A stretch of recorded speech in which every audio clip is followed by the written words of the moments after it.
नमस्कार दोस्तों, स्वागत है आपका मेरे चैनल कॉमिक्स लाइफ में। शुरू करते हैं अनिल मोहन जी द्वारा लिखा गया मोना चौधरी और देवराज चौहान का एटमी धमाका हमला पार्ट 7। देवराज चौहान वहीं खड़ा मोना चौधरी को तब तक जाते देखता रहा जब तक कि वह निगाहों से ओझल नहीं हो गई। देवराज चौहान की आंखें सिकुड़ी हुई थी, चेहरे पर सोच के भाव थे। मोना चौधरी के अंदाज से देवराज चौहान को स्पष्ट महसूस हो चुका था कि वह किसी फेर में है और फार्म हाउस के इस बंगले पर वह सिर्फ एक ही काम के लिए आ सकती है, भागीरथ के लड़के अमित के लिए। अगर रूपक लाल ने मोना चौधरी को यह काम सौंपा है तो उनमें सौदा हुआ है, तो जिसके की चांसेस देवराज चौहान को स्पष्ट नजर आ रहे थे। यहाँ आने पर जिस तरह मोना चौधरी उसे देखकर हैरत में पड़ गई थी, उससे यह तो साफ ही था कि मोना चौधरी नहीं जानती थी कि वह ही अमित को सुरक्षा दे रहा है। जो भी हो, अगर मोना चौधरी इस मामले में आती है तो मामला खतरनाक रूप ले सकता है।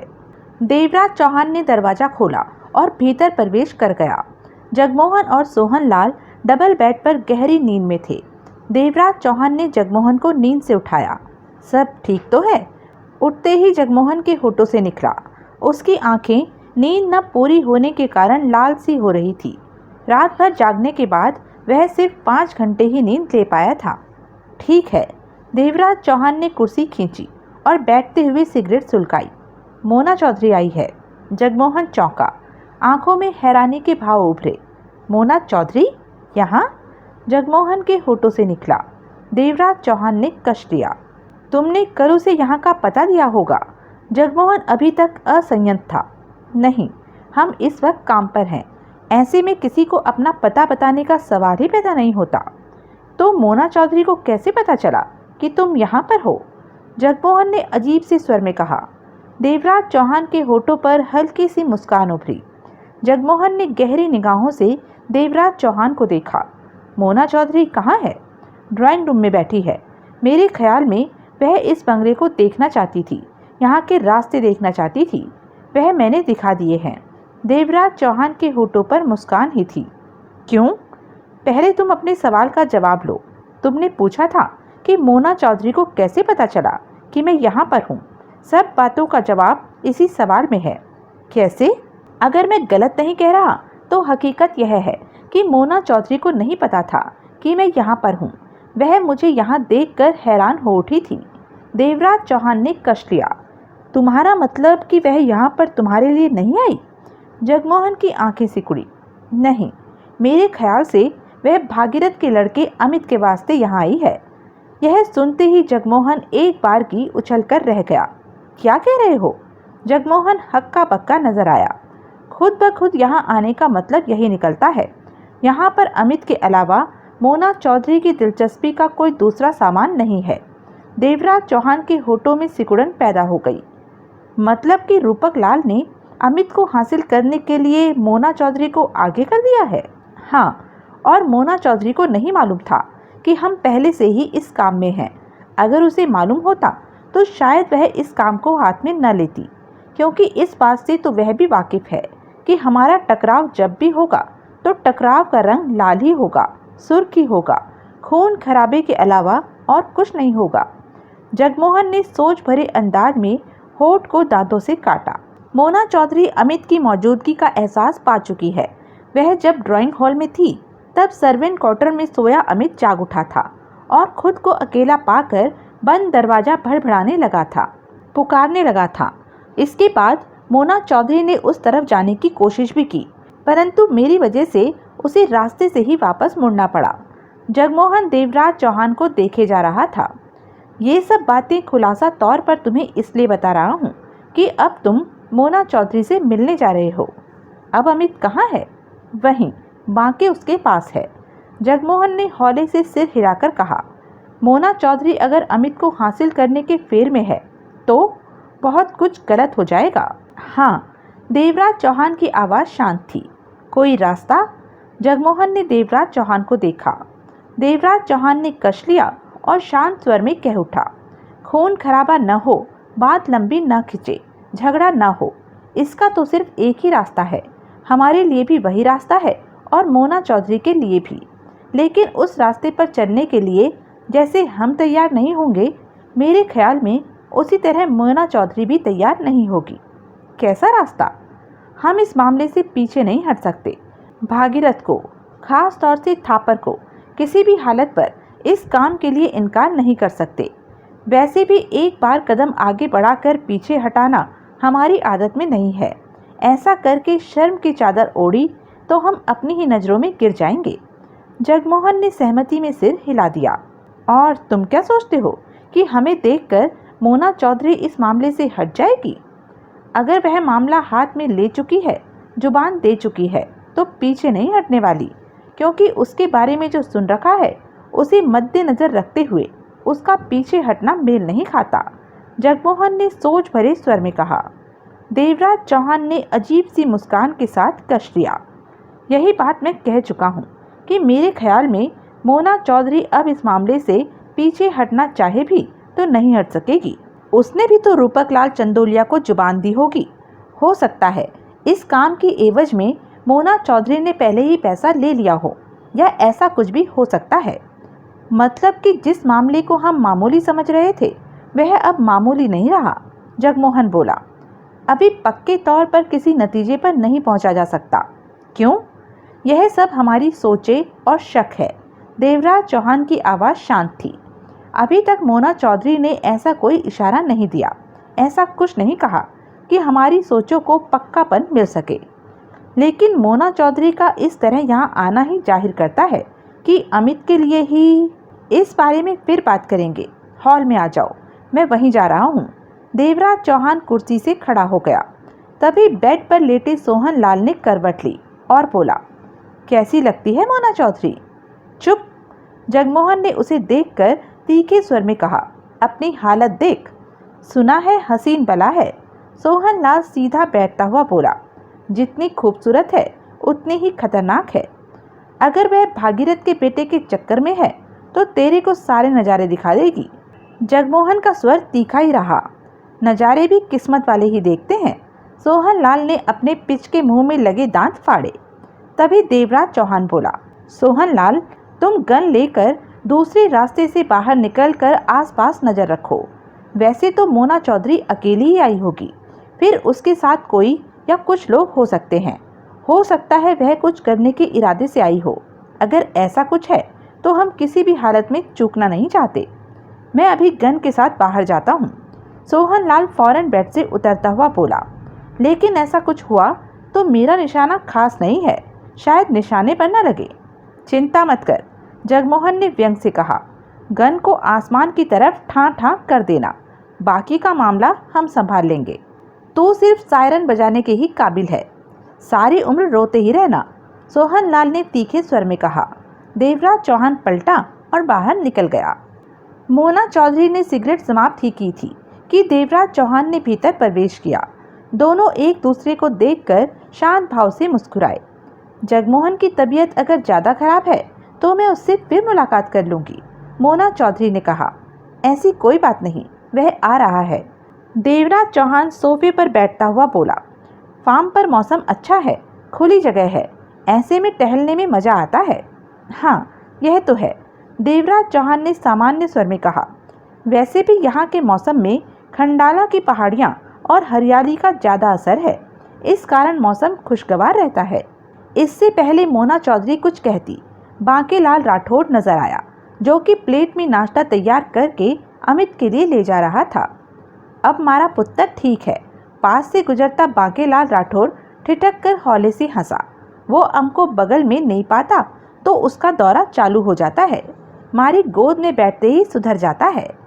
इब मन ने उसे गोद में बिठाकर 4 बार हल्लू हल्लू हिलाया तो एकदम फिट हो गयो।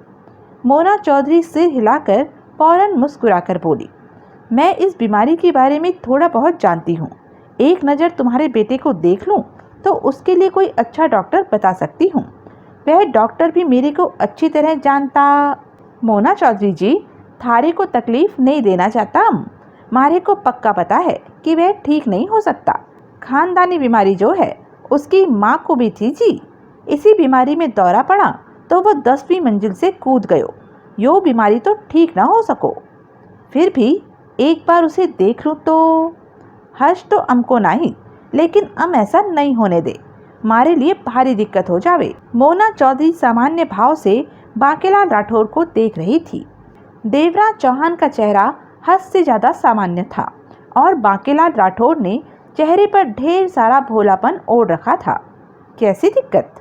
हमारा छोरा नया नया जवान हुआ है, हर औरत को देखकर पागल हो उठता है, उस पर कंट्रोल करना कठिन हो जावे, रोको तो फिर दौड़ा पड़ जावे, और फिर थारे जैसी खूबसूरत को देखकर तो छोरे का संभलना कठिन हो जावे, दौरा पड़ गयो तो हमारे लिए मुश्किल हो जावे।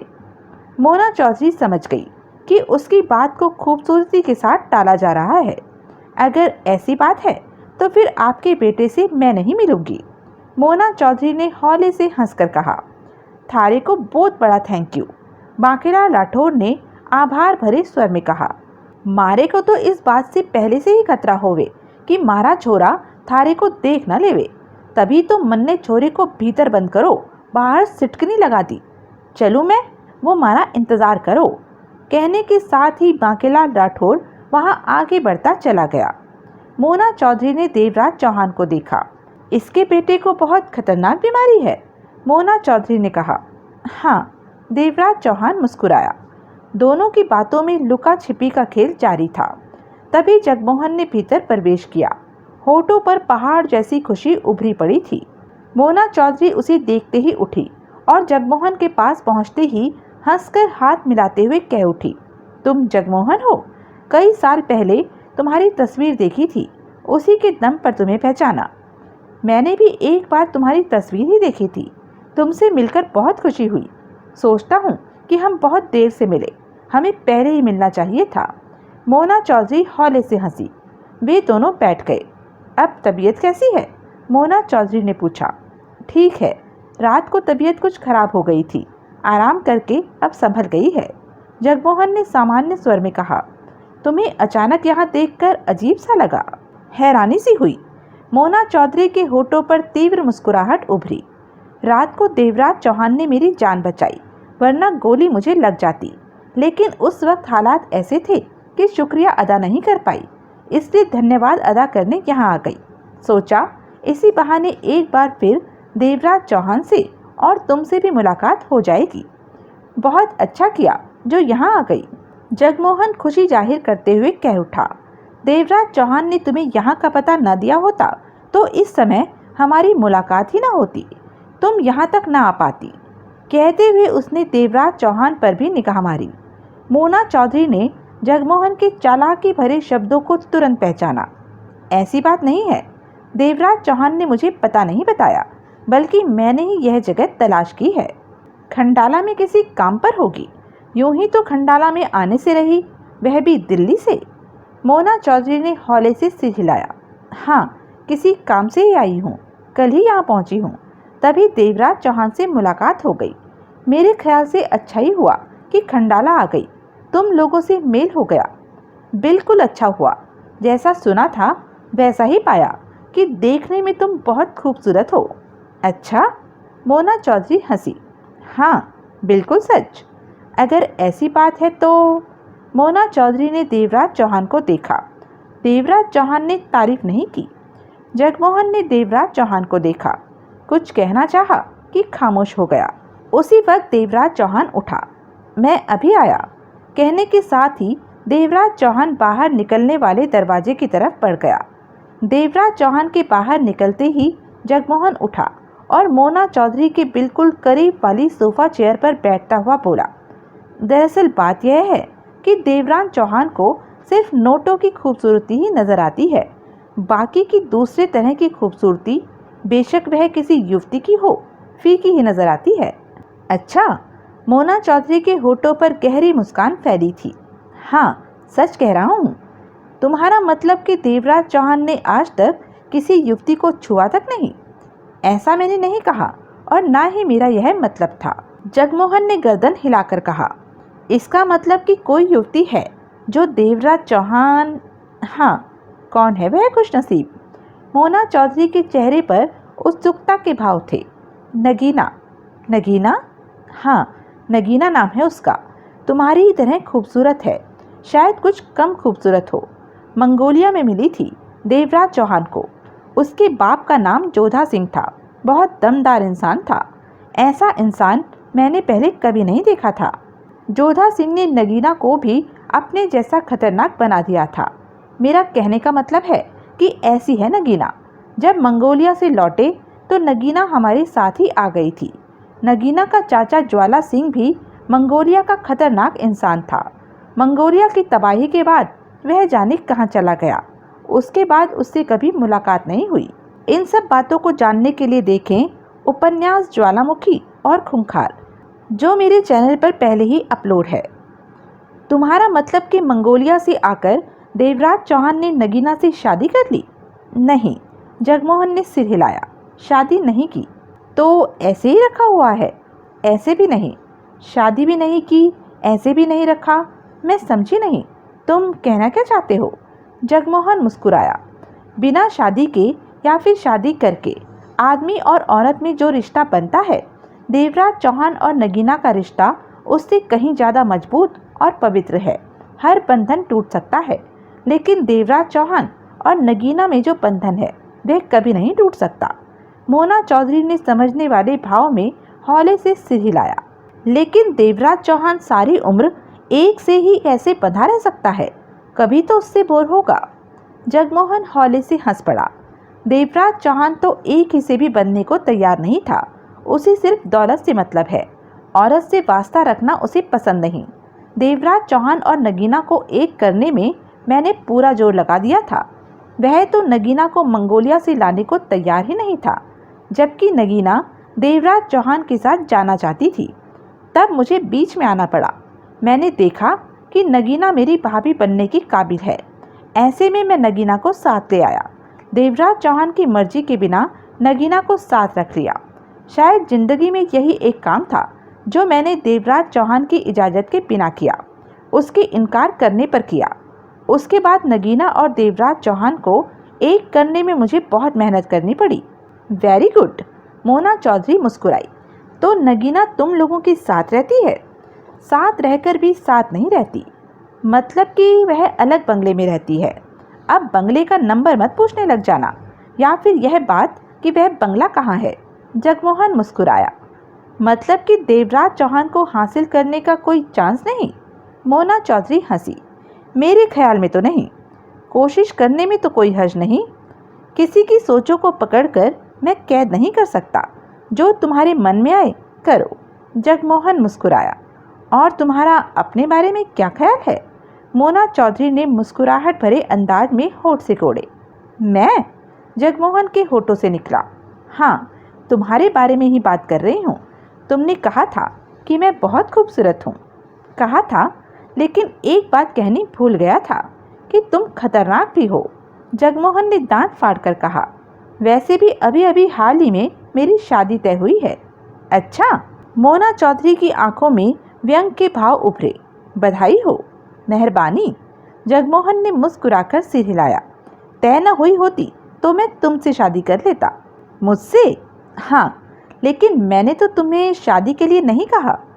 अब तुम्हें पता चल चुका है कि यहाँ कोई चांस नहीं, इसलिए ऐसी बात कह रही हो। यह तो वक्त बताता कि उस हालत में मैंने तुमसे ज़बरदस्ती शादी कर लेनी थी। जगमोहन हंसा। ज़बरदस्ती की क्या ज़रूरत है? मोना चौधरी की आवाज़ में व्यंग आया। क्या मतलब? हम बिना शादी के ही दोस्ती कर सकते हैं। मोना चौधरी ने पूर्वता लहजे में कहा। धीरे बोलो, देवराज चौहान ने सुन लिया तो मुझे उल्टा लटका देगा। जगमोहन ने जल्दी से कहा। देवराज चौहान बंगले के मुख्य दरवाजे से बाहर निकला। कुछ फासले पर सोहनलाल गन के साथ मौजूद था। चंद कदमों की दूरी पर मोना चौधरी वाली कार खड़ी थी। गन को एक तरफ रखो। पास पहुंचते हुए देवराज चौहान ने आसपास नजरें घुमाते हुए कहा। सोहनलाल कुछ दूर दीवार के साथ गन को खड़ा कराया। कोई नजर आया? देवराज चौहान ने पूछा। नहीं, सोहनलाल ने सिर हिलाया। मेरे ख्याल में मोना चौधरी अकेली ही आई है। मैं जानना चाहता हूँ कि मोना चौधरी कहाँ ठहरी है। सोहनलाल ने देवराज चौहान के शांत चेहरे पर निगाह मारी। कोई खास वजह? अभी तो शायद कोई खास वजह नहीं, लेकिन आने वाले वक्त में पैदा हो भी सकती है। देवराज चौहान ने पहले जैसे स्वर में कहा, तुम कार की डिक्की में छिप जाओ। मोना चौधरी यहाँ से जहाँ जाएगी मालूम हो जाएगा। हर काम सावधानी से करना। सोहन लाल ने सिर हिलाया। मोना चौधरी यहाँ से कब रवाना होगी? कह नहीं सकता। अभी भी बाहर आ सकती है और 4 घंटे बाद भी। वह अपनी मर्जी से बाहर आएगी। मैं जबरदस्ती वाले अंदाज में उसे विदा नहीं करना चाहता। ठीक है। सोहन लाल ने पुनः सिर हिलाया। मैं जाऊं कार की डिक्की में? देवराज चौहान ने सहमति में सिर हिला दिया। सोहन लाल आगे बढ़ा। डिक्की के पास पहुंचकर ठिठका। आसपास नजर मारी। बंगले के मुख्य द्वार पर निगाह मारी। फिर फुर्ती से डिक्की खोली और भीतर घुसकर डिक्की बंद कर ली। देवराज चौहान का चेहरा शांत था। कुछ पल वह वहीं खड़ा इधर उधर निगाहें घुमाता रहा। फिर पलटकर बंगले के दरवाजे की तरफ बढ़ गया। की गल हो रही वे? मारे को भी तो बताओ, बांकेलाल राठौर ने भीतर प्रवेश करते हुए कहा। जगमोहन और मोना चौधरी की निगाह उसकी तरफ उठी। बांकेलाल राठौर पास आ पहुंचा। शादी की बात चल रही थी।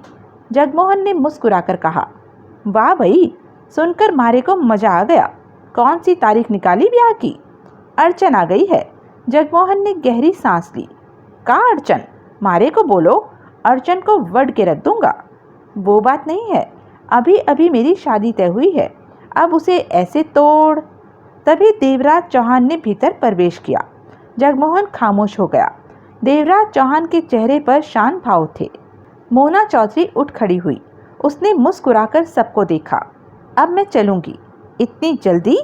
बांकेलाल राठौर कह उठा। अभी तो मन ने थारा चेहरा भी ठीक से नहीं देखा। मन ने थारे से कोई बात भी नहीं की और थारे को जाने की पड़ गई। इतनी भी जल्दी क्या है? जगमोहन बोला। लंच करके जाना। मारे हाथों की रोटी खाओगी तो थारा जाने का मन ना करो। फिर सही, कहीं पहुंचना है। मोना चौधरी ने पूर्वता लहजे में कहा। हम भी थारे साथ चले? बांकेलाल राठौर कह उठा।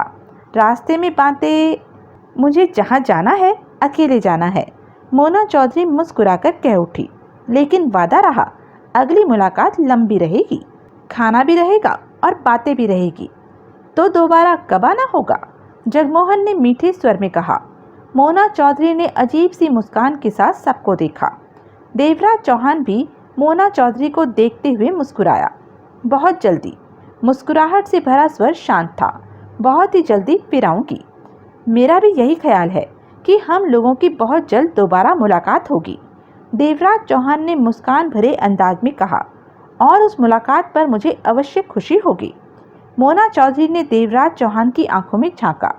देवराज चौहान ने मोना चौधरी की आंखों में। दोनों के होठों पर मुस्कान थी। जगमोहन और बांकेलाल राठौर की निगाह दोनों पर फिर रही थी। मोना चौधरी के होठों पर उभरी मुस्कान गहरी हो गई। होटल तो मैंने रात को ही छोड़ दिया था। नया ठिकाना बनते ही मैं तुम्हें खबर दूंगी। अभी मुलाकात में मज़ा नहीं आया।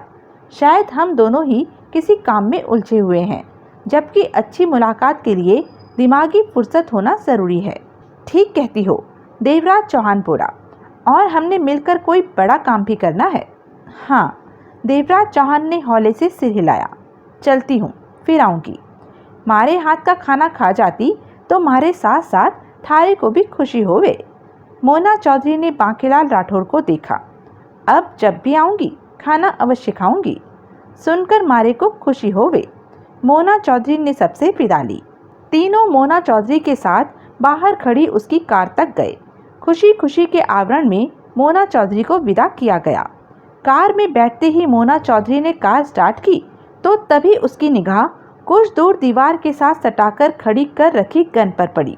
चेहरा सपाट रहा, परंतु मन ही मन चौंकी कि जब वह यहाँ आई थी तब दीवार के साथ कोई गन नहीं थी। फिर किसने रखी? मतलब कि जब वह भीतर थी तब बाहर कोई गन के साथ मौजूद था। सूरज सिंह के मुताबिक यहाँ 4 हैं, जबकि चौथा उसके सामने नहीं आया। कहाँ है वह? कौन था चौथा? इन विचारों में उलझी होठों पर मुस्कान लिए मोना चौधरी ने हाथ हिलाकर बाय बाय की और कार को आगे बढ़ाकर मोड़ते हुए वापसी पर दौड़ा दिया। तीनों बंगले में पहुंचे। देवराज चौहान ने सोच भरे अंदाज में सिगरेट सुलगाई। तभी बांकेलाल राठौर कह उठा। मारे को तो मोना चौधरी की एक बात बहुत अजीब लगो। क्या? जगमोहन के होठों से निकला। यो तो सब ठीक ही होवे, पर मने महसूस करो कि मोना चौधरी बातें दूसरों से करो लेकिन उसका ध्यान कहीं और होवे। हो सकता है मन ने गलत नोट कियो हो, पर मन ने तो यो लगो। जगमोहन ने देवराज चौहान को देखा। देवराज चौहान का चेहरा सपाट नजर आ रहा था। अमित सर्वेंट क्वार्टर में है? देवराज चौहान ने पूछा। हाँ, नाश्ता कर चुका है और बाहर से सिटकनी लगी है। बांकेलाल राठौर का स्वर स्थिर था। तभी जगमोहन बोला, यह बात तो मैंने भी नोट की कि बातों के दौरान मोना चौधरी का मन कहीं और था। लग रहा था कि जैसे वह कहीं और उलझी पड़ी हो और मजबूरी में बातों का जवाब दे रही हो। देवराज चौहान ने सिगरेट सुलगाई। हो सकता है तुम दोनों की बात सही हो, कष्ट लेते देवराज चौहान ने गंभीर स्वर में कहा। उसके आने और जाने के दौरान मैंने जो बातें महसूस की हैं, अगर वे सही महसूस की हैं तो आने वाले वक्त में बहुत खतरनाक हालात का सामना करना पड़ सकता है। जगमोहन के चेहरे पर बेचैनी के भाव उभरे। मन ने तो समझ ना आवे कि थारी बात का मतलब का होवे। बांकेलाल राठौर की आंखें सिकुड़ी। बांके, मोना चौधरी जब यहाँ आई तो उसे नहीं मालूम था कि मैं यहाँ पर हूँ, जबकि उसकी मेरी मुलाकात कल रात होटल में हुई थी। कहने को तो उसने कहा कि उसने मेरा ठिकाना तलाश कर लिया, लेकिन यह बात गले से उतरने के काबिल नहीं है। वह दूसरे काम के लिए ही यहाँ आई थी। दूसरा काम का होवे? बंगले की भीतरी स्थिति जानना और यह जानना कि अमित को हमने कहाँ रखा हुआ है। बांकेलाल राठौर चौंका। जगमोहन के होठ सिकुड़ गए। जब तुम अमित की तरफ गए तो मैं जानबूझकर मोना चौधरी के पास से उठकर चला गया, क्योंकि उसके इस तरह यहाँ आने से मेरे को उस पर शक हो चुका था। तब वह यहाँ से उठकर उसी तरफ गई जिस तरफ तुम गए थे। वह तुम्हारे पास सर्वेंट क्वार्टर में पहुँच भी जाती, लेकिन मेरी वजह से उसे रुक जाना पड़ा। मोना चौधरी का मारे अमित से क्या मतलब? बांकेलाल राठौर ने पूछा। जिस तरह भागीरथ ने अमित को बचाने का काम हमें सौंपा है। देवराज चौहान की आवाज़ में गंभीरता के भाव थे। मेरे ख्याल में रूपक लाल चंदोलिया ने मोना चौधरी को अमित को लाने का काम सौंपा है, वरना और कोई वजह नहीं बनती मोना चौधरी के यहाँ आने की। ओह! बांकेलाल राठौर के चेहरे पर चौंकाहट के भाव उभरे। तो ये बात होवे? कोई गल नहीं। मोना चौधरी के हाथ अमित की तरफ बढ़े तो वट डांगे हाथों को। देवराज चौहान और जगमोहन की आंखें मिली। हो सकता है यह ख्याल गलत हो, जगमोहन बोला। गलत हो तो मेरे ख्याल में बहुत अच्छी बात होगी। देवराज चौहान का स्वर शांत था, चेहरा सपाट था।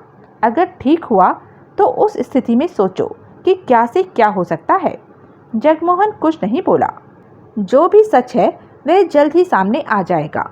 मोना चौधरी के पास फालतू का वक्त नहीं होगा कि अभी कुछ दिन और बीत जाने दे। अब वह जो भी करेगी तुरंत एकदम करेगी। सोहन लाल मोना चौधरी की कार की डिक्की में छिपा है। सावधानी के तौर पर वह मोना चौधरी का ठिकाना देखेगा। बल्ले बल्ले सोहन लाल दे। बांकेलाल राठौर ने अपनी मूंछों पर हाथ फेरा। वहां से रवाना होते ही मोना चौधरी के चेहरे के भाव बदले। चेहरे पर गंभीरता और व्याकुलता नाचने लगी। रह रहकर माथे पर बल पड़ रहे थे। मोना चौधरी को महसूस हो चुका था कि उसने गलत काम हाथ में ले लिया है। गलत इसलिए कि उसे देवराज चौहान के खिलाफ खड़ा होना पड़ रहा है। देवराज चौहान से मुलाकात करने की उसकी इच्छा थी, लेकिन वह मुलाकात झगड़े के दौरान होगी, यह तो उसने ख्वाब में भी नहीं सोचा था। मोना चौधरी का मन नहीं कर रहा था इस काम को करने का, लेकिन वह काम को हाथ में ले चुकी थी। हाँ, कर चुकी थी, वादा कर चुकी थी, जुबान दे चुकी थी। ऐसे में पीछे हट जाना उसकी फितरत के खिलाफ था। अगर उसे पहले मालूम होता कि इस मामले में देवराज चौहान पहले से ही है, तो किसी भी कीमत पर इस काम को हाथ में लेने का सवाल ही पैदा नहीं होता था। और अब काम में हाथ डालने के पश्चात पीछे हटने का सवाल नहीं पैदा होता था। मोना चौधरी को महसूस हो रहा था कि इस काम में हाथ डालकर वह गलत कदम उठा चुकी है। पहले उसे यह मालूम कर लेना चाहिए था कि भागीरथ मल्होत्रा का बेटा किन लोगों की हिफाजत में है, लेकिन अब वक्त निकल चुका था, देर हो चुकी थी। जो होना था वह हो चुका था। वह देवराज चौहान के मुकाबले पर खड़ी हो चुकी थी और जिस तरह वह वहां पहुंची थी, उसे देखते हुए देवराज चौहान को उस पर शक हो चुका था। वह शक किस तरह का है, इस बात का अंदाजा मोना चौधरी को नहीं था। क्या देवराज चौहान समझ गया होगा कि वह भागीरथ मल्होत्रा के बेटे को हासिल करने की ताक में है? क्या मालूम देवराज चौहान ने क्या सोचकर शक किया। सूरज सिंह उसे लेने के लिए मुंबई से दिल्ली पहुंचा था। उसे लेने के लिए ही क्यों आया वह? इस काम के लिए मुंबई में ढेरों लोग थे। इस आसान काम को आसानी से कर सकते थे, तो फिर इस काम में खास तौर से उसकी ज़रूरत क्यों पड़ी?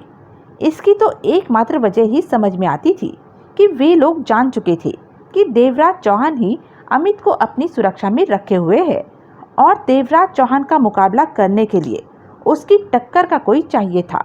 और वह टक्कर का इंसान सूरज सिंह और रूपक लाल को मोना चौधरी के रूप में नजर आया कि वह देवराज चौहान के हाथों से अमित को छीनने में कामयाब हो सकती है। ऐसा सोचकर ही उन लोगों ने उसे दिल्ली से मुंबई बुलाया।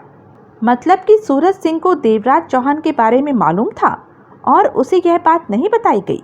इसलिए नहीं बताई गई कि सामने देवराज चौहान को पाकर खून खराबा बढ़ जाने की आशंका से वह इस काम से पीछे हट सकती है। मोना चौधरी के चेहरे पर कठोरता उभरी।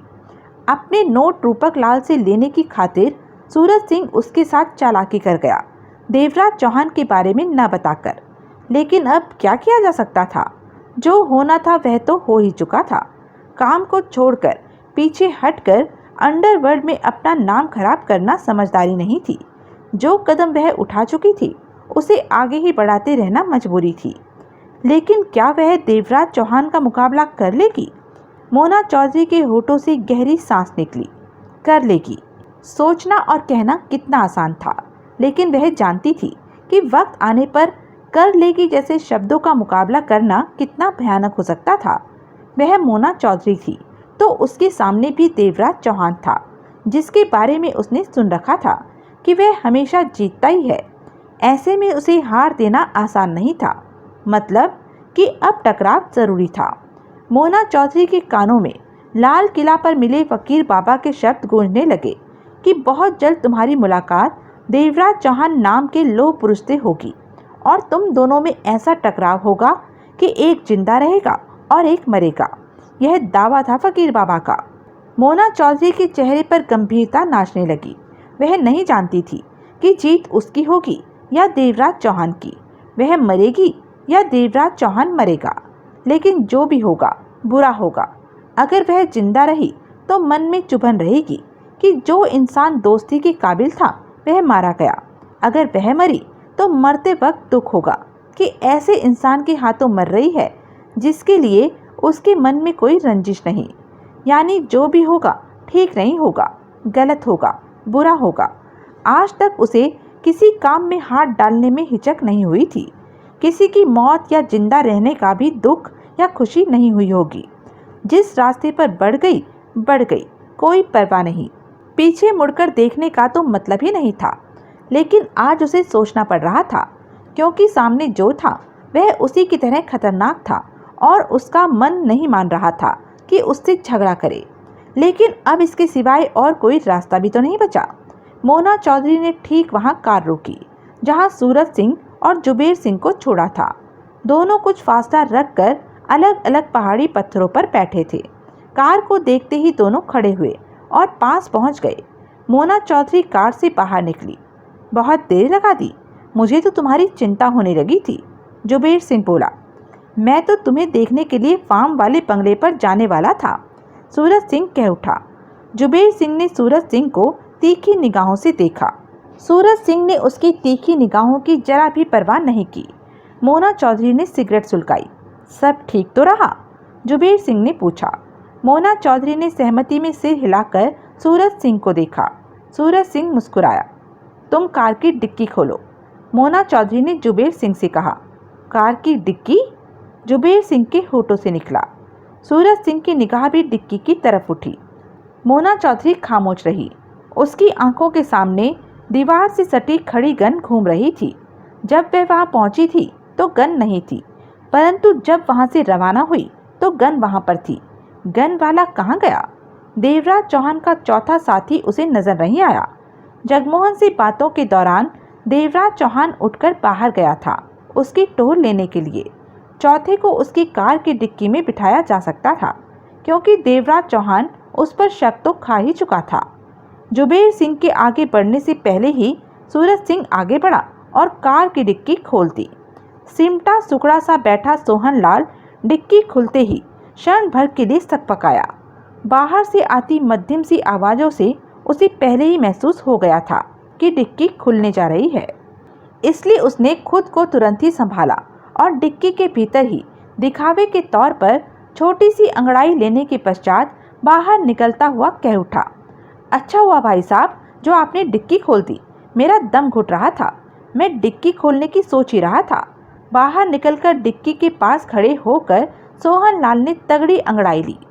सूरज सिंह आंखें सिकोड़े सोहन लाल को देखे जा रहा था। सोहन लाल सूरज सिंह को देखकर मुस्कुराया, फिर सिर घुमाकर चंद कदम दूर खड़े जुबेर सिंह और मोना चौधरी को देखा। तभी सूरज सिंह ने उसका कंधा पकड़कर अपनी तरफ घुमाया। कौन है तू?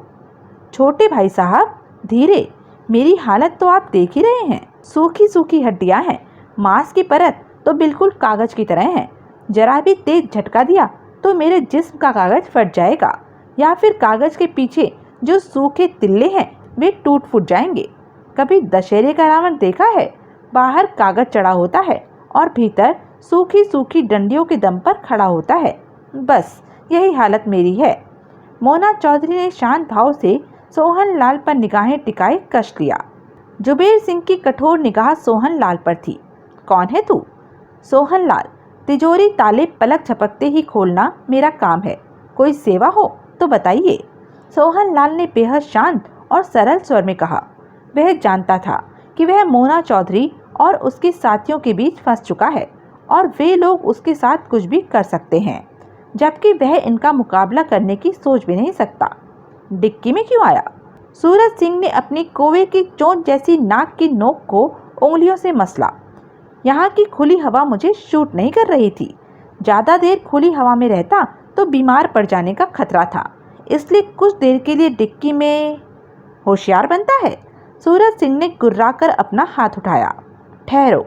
मोना चौधरी का तेज स्वर सुनकर सूरज सिंह का हाथ हवा में ही रुक गया।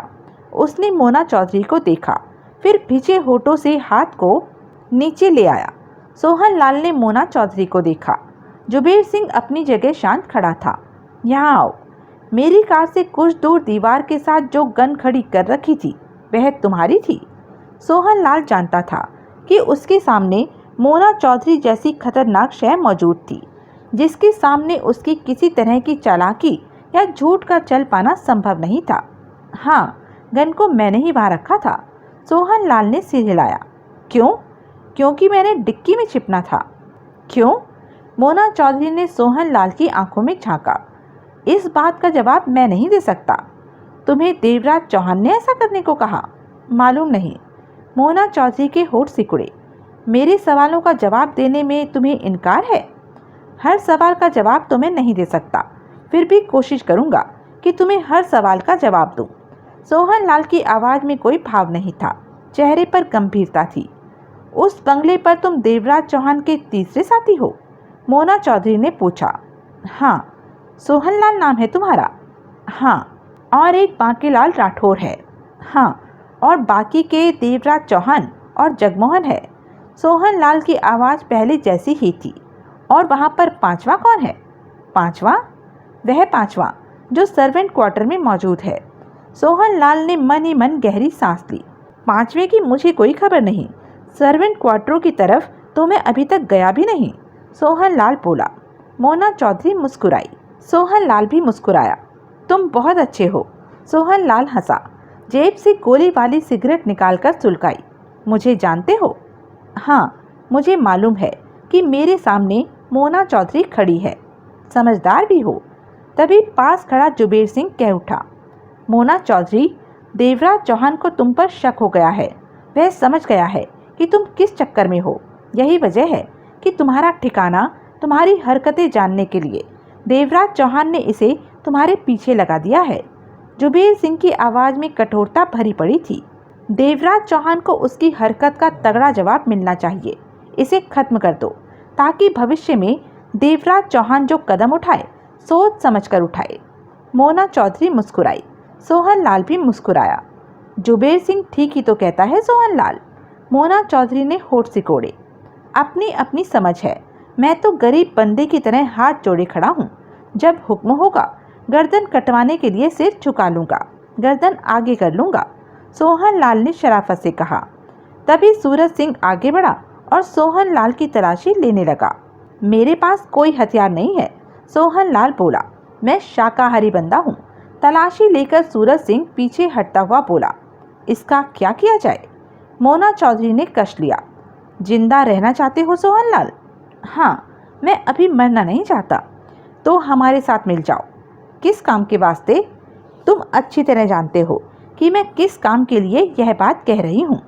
सोहनलाल खामोश रहा। देवराज चौहान के साथ रहकर तुम हमारी सहायता करो, बदले में 10, 20, 30 जो चाहिए मिल जाएंगे। सोहनलाल मुस्कुराया। समझदार है। सूरज सिंह हंसा। एक ही बार में बात इसकी नारियल जैसी खोपड़ी में आ फंसी है। मोना चौधरी, सोहनलाल का स्वर शांत था। मैं देवराज चौहान के खिलाफ नहीं चल सकता। वह तुम्हें जो दे रहा है मैं उससे ज़्यादा दूंगी। वह मुझे कुछ भी नहीं दे रहा। क्या मतलब? देवराज चौहान मेरा दोस्त है। दोस्तों के साथ मैं दगाबाजी नहीं करता। सोहनलाल की आवाज़ शांत थी। सोच लो, मेरी बात नहीं मानी तो मजबूरन मुझे तुम्हारी जान लेनी पड़ेगी। मोना चौधरी के दांत खिंच गए। मैं तुम्हारी बात किसी भी कीमत पर नहीं मान सकता। तुम जो करना चाहती हो कर लो। मोना चौधरी सोहनलाल को देखती रही। सोहनलाल बिना डरे मोना चौधरी को देखे जा रहा था। खत्म कर दो इसे। जुबेर सिंह के दांत खिंच गए। सूरज सिंह के चेहरे पर किसी तरह का भाव नहीं था, क्योंकि फैसला मोना चौधरी ने करना था। मोना चौधरी एकाएक मुस्कुरा पड़ी। तुम जा सकते हो सोहनलाल। सोहनलाल के चेहरे पर राहत के भाव उभरे। यह तुम क्या कह रही हो? जुबेर सिंह भड़के स्वर में कह उठा। यह दुश्मन का आदमी। जुबेर सिंह, मोना चौधरी कह उठी। देवराज चौहान जान चुका था कि मेरे इरादे ठीक नहीं हैं। इस पर भी उसने मुझे इज्जत दी और वापस आने दिया, क्योंकि अभी हम लोगों के बीच ऐसी कोई बात नहीं हुई कि मन मुटाव हो, कोई झगड़े वाली बात नहीं हुई। ऐसे में सोहनलाल को उंगली लगाना भी गलत होगा, सरासर गलत होगा। झगड़े के भी उसूल होते हैं। अभी किसी की तरफ से कुछ नहीं हुआ तो खून खराबे की नौबत कहाँ से आ गई? जुबेर सिंह होठ भींचकर रह गया। सूरज सिंह का चेहरा शांत था। जाओ सोहनलाल। सोहनलाल ने मोना चौधरी को देखा, फिर खामोशी से वहां से आगे बढ़ता चला गया। यह तुमने अच्छा नहीं किया, जुबेर सिंह सख्त स्वर में कह उठा। मत भूलो जुबेर सिंह कि मौत का खेल देवराज चौहान के साथ शुरू होने जा रहा है और झगड़े की वजह भागीरथ का बेटा अमित है, और इस झगड़े की वजह अमित को ही रहने दो। गलत हरकत करके मैं नहीं चाहती कि हम दोनों को ध्यान अमित से हटकर जाति दुश्मनी पर उतर आए। अगर ऐसा हो गया तो इस लड़ाई का अंत बहुत ही बुरा होगा। जुबेर सिंह होठ भींचे रहा। सोहनलाल देवराज चौहान का दोस्त है। सोहनलाल को बिना वजह हमने छेड़ा तो देवराज चौहान गुस्से में आ सकता है, जो कि ठीक नहीं होगा। हमने अमित को देवराज चौहान से हासिल करना है। अमित के हमारे हाथों में आते ही देवराज चौहान के और हमारे रास्ते अलग अलग हो जाएंगे। हमें सिर्फ अमित के बारे में सोचना है, कैसे हम बाजी जीत सकते हैं। मोना चौधरी ठीक कह रही है, सूरज सिंह कह उठा। मोना चौधरी ने सूरज सिंह को देखा। आंखों में कठोरता उभरी। वह आगे बढ़ी और जोरदार घूंसा सूरज सिंह के चेहरे पर मारा। सूरज सिंह कुछ भी समझ नहीं सका और लड़खड़ा कर 2 कदम पीछे हट गया। घूंसा ऐसा था कि उसका पूरा चेहरा झनझना कर रह गया। सूरज सिंह ने गुस्से से मोना चौधरी को देखा। क्यों मारा? इस बात के लिए कि तुम जानते थे अमित को देवराज चौहान सुरक्षा दे रहा है। यह बात तुमने छिपाए रखी, बताया नहीं, और मुझे देवराज चौहान के टकराव पर खड़ा कर दिया। मोना चौधरी दांत भींचकर बोली। मैं नहीं जानता था कि वहाँ देवराज चौहान है। तुम जानते थे? नहीं, जानता होता तो तुम्हें बताता। मैं अगर नहीं जानते तो सोहनलाल या मेरे मुंह से देवराज चौहान का नाम सुनकर चौंकते ज़रूर, लेकिन तुम ऐसे खड़े रहे जैसे तुम्हें सब कुछ मालूम था। मेरी बात से इनकार करने की ज़रूरत नहीं। एक बार तो हो गया, लेकिन अब के बाद मेरे साथ ऐसी चालाकी करने की कोशिश मत करना। सूरज सिंह ने अपने गाल पर हाथ फेरा। जो भी कहो, मैं नहीं जानता था कि अमित देवराज चौहान जैसे इंसान के पास है। सूरज सिंह गुस्सा दबाकर बोला। तुम जानते थे, तभी तो दिल्ली से मुझे लाकर देवराज चौहान के सामने खड़ा कर दिया, वरना इस काम के लिए मुंबई में ढेरों इंसान मिल सकते हैं, लेकिन तुमने या रूपक लाल ने किसी तरह का रिस्क लेना ठीक नहीं समझा और अमित की बाबत सीधा मुझसे बात की, तभी तो मुंह मांगी रकम दी गई। देवराज चौहान के बारे में छिपाते वक्त तुम्हें सोच लेना चाहिए था कि यह बात छिप नहीं सकेगी। जो भी कहो, पहले मुझे देवराज चौहान के बारे में नहीं मालूम था। सूरज सिंह अपनी बात पर अड़ा रहा। मोना चौधरी कठोर निगाहों से सूरज सिंह को देखती रही। सूरज सिंह उंगली से अपनी कोवे की चोंच जैसी नाक रगड़ने लगा। पक्का ढीठ है, जुबेर सिंह ने तीखे स्वर में कहा। सूरज सिंह की निगाह जुबेर सिंह की तरफ घूमी। होठों पर जहरीले भाव उभरे। बहुत सगा बन रहा है मोना चौधरी का। काम में काम चलता है, सगा पर नहीं। सूरज सिंह की आवाज़ में सख्ती के भाव थे। एक बात और दिमाग में बिठा ले, मेरी बात में मत आया कर। जुबेर सिंह के होठों से गुर्राहट निकली। साला कुत्ते की तरह गुर्राता है, सूरज सिंह ने पहले जैसे स्वर में कहा। जुबेर सिंह पुनः गुर्राकर आगे बढ़ा। आ, सूरज सिंह के चेहरे पर दरिंदगी के भाव उभरे। जुबेर सिंह, मोना चौधरी की आवाज़ में सख्ती थी। रुक जाओ। भिजे दांतों से जुबेर सिंह ठिठक गया। मोना चौधरी ने दोनों को घूर कर देखा। तुम दोनों में जो होने जा रहा था वह आज के बाद नहीं होना चाहिए, मोना चौधरी ने एक एक शब्द चबाकर कहा। यह मत भूलना कि तुम दोनों एक ही काम पर एक साथ काम कर रहे हो। तुम लोगों के झगड़े की वजह से मेरा काम खराब हो, यह मैं पसंद नहीं करूँगी। अगर ऐसा कुछ हुआ तो उसी वक्त मैं तुम दोनों को शूट कर दूंगी। सूरज सिंह ने जुबेर सिंह को देखा, फिर दरिंदगी से भरी हंसी हंसा। जुबेर सिंह दांतों के साथ साथ हाथों की उंगलियां भींच कर रह गया। सूरज, मोना चौधरी का लहजा और भी सख्त हो गया। सूरज सिंह ने फौरन खुद को सामान्य किया और मुंह दूसरी तरफ फेर लिया, लेकिन जुबेर सिंह सूरज सिंह को घूरता रहा। मोना चौधरी ने कश लिया, फिर बोली, तुमने कहा था कि आज किसी ठिकाने का इंतजाम कर दोगे जहां रहकर हम काम कर सके। मोना चौधरी के शब्द सुनकर सूरज सिंह ने उसे देखा। आज हो जाएगा इंतजाम, कहते हुए सूरज सिंह ने कलाई पर बंधी घड़ी देखी। दोपहर का 1 बजने जा रहा है। शाम तक कोई ठिकाना तैयार कर दूंगा। थोड़ी सी भाग दौड़ करनी पड़ेगी। जगह ऐसी हो कि जहां हम हर तरह की स्थिति में सेफ रह सकें। मैं इससे भी बढ़िया जगह का इंतजाम करूंगा, लेकिन तुम्हें कहाँ खबर दूं, कहाँ मिलोगी? इस वक्त तो मेरा कोई पक्का ठिकाना नहीं है, मोना चौधरी ने सोच भरे स्वर में कहा। तो मैं शाम को तुम्हें ही होटल में फ़ोन कर लूँगी, मोना चौधरी ने कहा। वह लड़का फार्म वाले बंगले पर ही है? सूरज सिंह ने पूछा। हाँ, वही है, मोना चौधरी ने कहते हुए हौले से सिर हिलाया। उसे कैसे हासिल करना है, कुछ तो सोचा होगा। तुम जगह का इंतज़ाम करो, आगे के कदम के बारे में मैं फैसला कर लूँगी। सोचने का वक्त बीत चुका है, अब जो करना है वह फ़ौरन ही करना है। मोना चौधरी की आवाज़ सख्त हो उठी थी। जुबेर सिंह कठोर निगाहों से सूरज सिंह को देखे जा रहा था। ठीक है, मुझे रास्ते में उतार देना, सूरज सिंह बोला। फिर शाम को फ़ोन करना। तीनों कार में बैठे। ड्राइविंग सीट जुबेर सिंह ने संभाली। कार आगे बढ़ गई। मोना चौधरी की सोचों में देवराज चौहान बार बार आ रहा था, जिसके हाथों से अब अमित को छीनना था, और मोना चौधरी को इस बात का पूरा एहसास था कि देवराज चौहान के हाथों से निकाल पाना कितना कठिन या असंभव था। देवराज चौहान से टकराव की सोचकर मोना चौधरी का मन बेचैनी से भर उठा था। सोहनलाल को इतनी जल्दी वापस आया देखकर देवराज चौहान के होठ सिकुड़ गए। सोहनलाल गोलीवारी सिगरेट की कश लेता पास पहुंचा। देवराज चौहान बंगले के सामने छाया में कुर्सी रखे बैठा था। पास पहुंचते ही सोहनलाल मुस्कुराया। सोहनलाल के मुस्कान ने जैसे सब कुछ स्पष्ट कर दिया। इतनी जल्दी आ गए? जानते हुए देवराज चौहान ने पूछा। आना ही पड़ा, मोना चौधरी को मेरा साथ पसंद नहीं आया, सोहनलाल ने गंभीर स्वर में कहा। वह महसूस कर चुकी थी कि कार की डिक्की में कोई है। देवराज चौहान के चेहरे पर कोई भाव नहीं उभरा। अगर मोना चौधरी को तुम्हारे छिपने के बारे में मालूम हो गया तो इसमें कोई हैरानी की बात नहीं, वह हर तरफ नजर रखती है। तुम्हें कुछ कहा तो नहीं? देवराज चौहान ने पूछा। उसका साथी जुबेर सिंह तो मुझे खत्म करने को कह रहा था, लेकिन मोना चौधरी नहीं मानी। उसने मुझे जाने को कह दिया। सोहन लाल की आवाज गंभीर ही थी। देवराज चौहान ने कश लिया। और वह अमित को पाने के फेर में है। तुम्हारा ख्याल ठीक रहा। कैसे?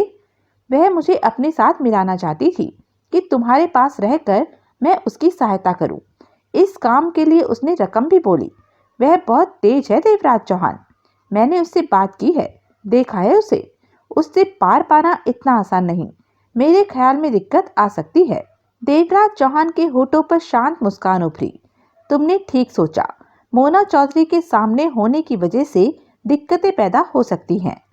उसके 2 साथी मैंने देखे हैं, जुबेर सिंह, सूरज सिंह। वे भी कम नहीं लग रहे थे।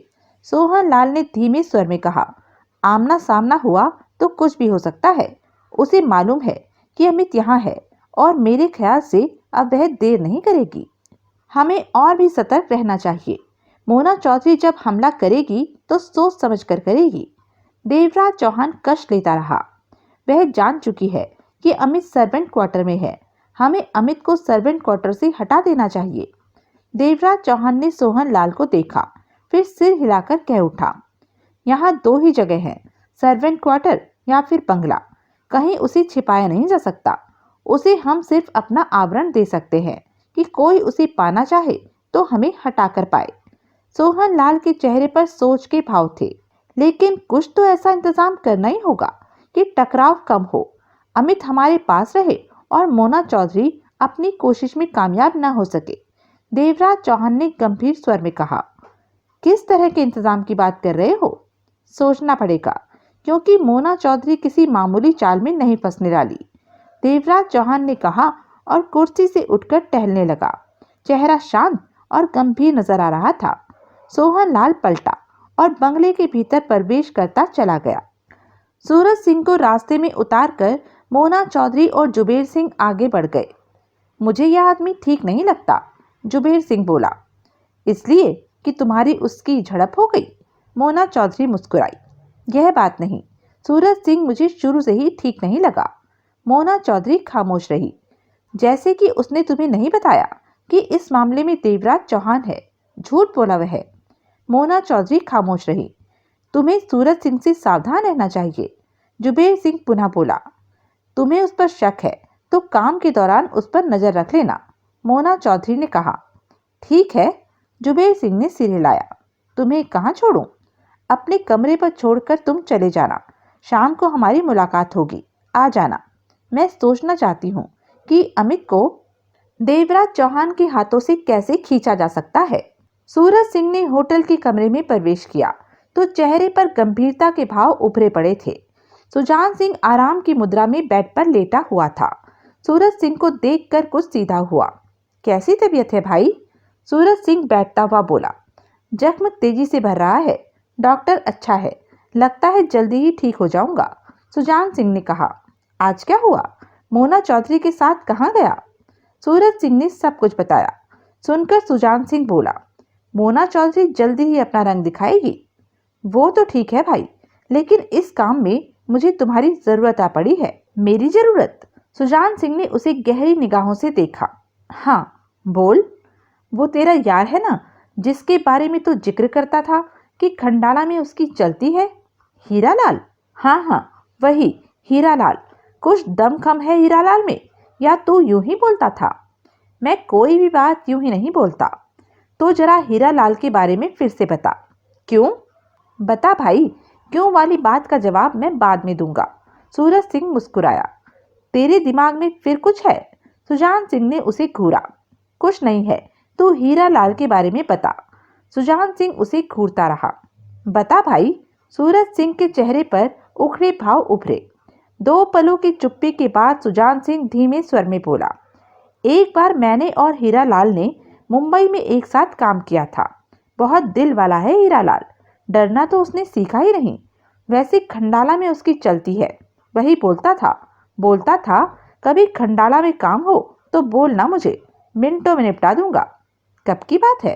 8-10 साल हो गए। इतने सालों में वह तेरे को भूल गया होगा भाई। सूरज सिंह ने होठ सिकोड़े। वह मुझे नहीं भूल सकता। क्यों? मैंने उसकी जान बचाई थी, तो हो सकता है वह मर खप गया हो, सूरज सिंह ने कहा। इस बारे में अब मैं क्या कह सकता हूँ?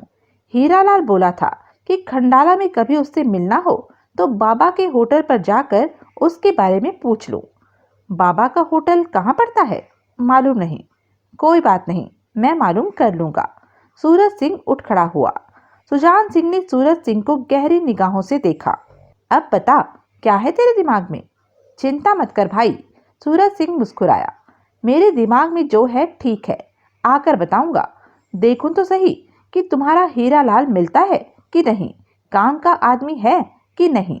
कहने के साथ ही सूरज सिंह बाहर निकलता चला गया। मेरे घायल होने का फायदा उठा रहा है, उल्टे काम करेगा तो मरेगा। सुजान सिंह बड़बड़ा उठा।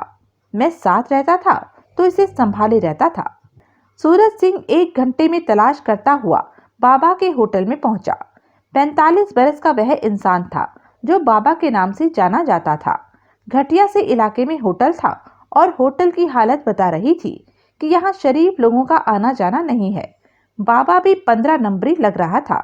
यहाँ चाय से लेकर विस्की तक हाजिर थी। होटल में लंच का वक्त था और वहां बैठे लोगों को देखकर आसानी से अंदाजा लगाया जा सकता था कि होटल का असली रूप क्या है। होटल के बाहर बोर्ड पर बड़े बड़े अक्षरों में लिखा हुआ था कि यहाँ कमरे भी उपलब्ध है। सूरज सिंह बाबा के पास पहुंचा, जो 4 फीट लंबे काउंटर के पीछे लुंगी और कमीज पहने बैठा था और सिर के आधे बचे बालों पर हाथ फेरता इधर उधर देख रहा था। सूरज सिंह के पास आते ही बाबा की सवालिया नजरें उस पर जा टिकी। हीरालाल जिंदा है या मर खप गया? सूरज सिंह ने लापरवाही से पूछा। बाबा ने गहरी निगाहों से उसे देखा। अभी तक तो जिंदा ही है। क्यों? कई साल हो गए उससे मिले। उसके बारे में कोई खबर नहीं थी, इसलिए पूछा। आज ही मुंबई से आया हूँ। हीरालाल ने बोला था कि मेरा पता जानना हो तो बाबा के होटल से पूछ लेना। सूरज सिंह ने कहा। तो हीरालाल से मिलना है? बाबा ने समझने वाले अंदाज में सिर हिलाया। हाँ, कल आना, पता बता दूंगा। बाबा ने सूरज सिंह से नजरें हटा ली। मुझे अभी उसका आता पता चाहिए। सूरज सिंह का स्वर शांत था। बाबा ने पुनः सूरज सिंह को देखा। अभी? हाँ, बिल्कुल अभी। न बताऊं तो? बाबा के होठ सिकुड़े। मैं हीरालाल का दोस्त हूँ, सूरज सिंह ने नर्म स्वर में कहा। तुम्हें पता बताना चाहिए। जरूरी मिलना है उसे? हाँ, ठीक है, 1000 रुपए दो, पता बता देता हूँ, बाबा ने कहा। सूरज सिंह के होठों पर अजीब सी मुस्कान उभरी। मेरा चेहरा देख, मेरे को देख, सूरज सिंह बोला। बाबा ने उसे देखा। तेरे को क्या लगता है, हीरालाल का पता जानने के लिए मैं 1000 रुपये दूंगा? एकाएक बाबा मुस्कुराया। समझदारी वाली बात करता है। कहने के साथ ही बाबा ने हीरालाल का पता बता दिया। सूरज सिंह बाबा के बताए पते पर हीरालाल के घर पहुंचा। 3 कमरों का शानदार घर था। दरवाजा खुला था। सूरज सिंह बेहिचक भीतर प्रवेश कर गया। अच्छा खासा सजाया हुआ ड्राइंग रूम था। उस वक्त वहां कोई भी मौजूद नहीं था। वहीं खड़ा सूरज सिंह नजरें दौड़ाता रहा, फिर आगे बढ़ा और दूसरे कमरे में पहुंचा। वह बेडरूम था, खाली था। तीसरे कमरे में पहुंचा। वह भी बेडरूम था, लेकिन खाली था। कोई नजर न आया। सूरज सिंह और आगे बढ़ा तो एक बंद दरवाजे के पीछे पानी गिरने की आवाज आई। सूरज सिंह समझ गया कि हीरालाल बाथरूम में है। वह वापस ड्राइंग रूम में बैठा और सिगरेट सुलगाकर कश लेने लगा। जब सिगरेट खत्म होने पर आई तो हीरालाल आया। 50 वर्षीय हीरालाल 40 से ज्यादा का नहीं लग रहा था। ड्राइंग रूम में आते ही वह कठोर निगाहों से सूरज सिंह को देखने लगा। हीरालाल का चेहरा तो आमतौर पर वैसे ही सख्त रहता था। इस वक्त वह नहाकर आ रहा था और शरीर पर गाउन था। मेरे घर में मेरी इजाजत के बिना आना मना है, हीरालाल शब्दों को चबाकर बोला। दरवाजा खुला था तो मैं अंदर आ गया। दरवाजा अब भी खुला है तो बाहर निकल जा, हीरालाल ने सख्त स्वर में कहा। सूरज सिंह मुस्कुरा पड़ा। अगर मुझे मालूम होता कि मेरा भीतर आना तुम्हें बुरा लगेगा तो तुम्हारे आने तक मैं बाहर ही खड़ा रहता। हीरालाल उसे घूरता रहा। बस भी करो, अब नाराजगी छोड़ दो। कौन हो तुम? सूरज सिंह। मैंने तुम्हें पहले कभी नहीं देखा। आने की वजह बताओ और जाओ यहाँ से। यार, तुम तो बहुत रूखे किस्म के इंसान हो। भाई तो बोलता था कि तुम बढ़िया आदमी हो। कौन भाई? सुजान सिंह। मैं किसी सुजान सिंह को नहीं जानता। तुम चाहते क्या हो? हीरालाल उसे घूरता हुआ बोला। जो भी बात करना सोच समझ कर करना। इस बात का ध्यान रखना कि तुम हीरालाल के सामने हो। भाई सुजान सिंह तुमसे कई साल पहले मुंबई में मिला था। वह कहता था कि तुम दोनों ने मिलकर कोई काम भी किया था। सूरज सिंह ने शांत स्वर में कहा। हीरालाल ने फौरन हौले से सिर हिलाया। हाँ, तुम उसी सुजान सिंह के भाई हो। सूरज सिंह ने सहमति में सिर हिलाया। सुजान सिंह कहाँ है? यहीं, खंडाला में एक होटल में। टांग पर गोली लग गई थी, लेकिन अब ठीक हो रहा है। मेरे होते हुए होटल में ठहरा है? हीरालाल ने सिर के गीले बालों में उंगलियां फेरी। गलत कर दिया उसने। इस बात का जवाब तो भाई ही देगा। हीरालाल ने सिर हिलाया, फिर बोला। तुम किसी काम से आए हो या फिर चाय पीने? काम है। क्या? भाई बोलता है कि तुम खंडाला में दम रखते हो और मुझे दम वाला आदमी चाहिए। एक मामला है जिसमें 1-2 करोड़ की रकम पैदा हो सकती है, सूरज सिंह ने कहा। हीरालाल की निगाह सूरज सिंह पर जा टिकी। सूरज सिंह ने अपनी कोवे की चोट जैसी नाक को मसला, फिर मुस्कुराया। 1-2 करोड़? हाँ, पूरी बात बताओ। पूरी बात जानने के बाद तुम पीछे हट गए तो मामला खुल जाएगा, सूरज सिंह ने कहा। 1-2 करोड़ का मामला है तो पीछे हटने का सवाल ही पैदा नहीं होता। तुम बोलो। मेरे ख्याल में हमें इतनी जल्दी बात के सिरे तक नहीं पहुंच जाना चाहिए, सूरज सिंह ने गंभीर स्वर में कहा। फिर? मैं अभी तुम्हें ठीक से जानता नहीं। भाई बीच में बैठा हो तो ज़्यादा अच्छा होगा। तुम सुजान सिंह को यहाँ ले आओ। मेरे होते हुए उसका होटल में रहना ठीक नहीं, हीरालाल ने कहा। भाई को तो ले ही आऊँगा, लेकिन एक छोटा सा काम है, अगर कर सको तो।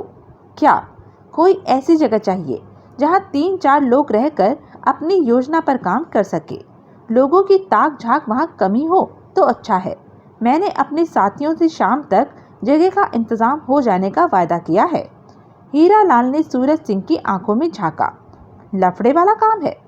काम तो लफड़े वाला है ही, लेकिन जहां हम रहेंगे वहां शायद कुछ नहीं होगा।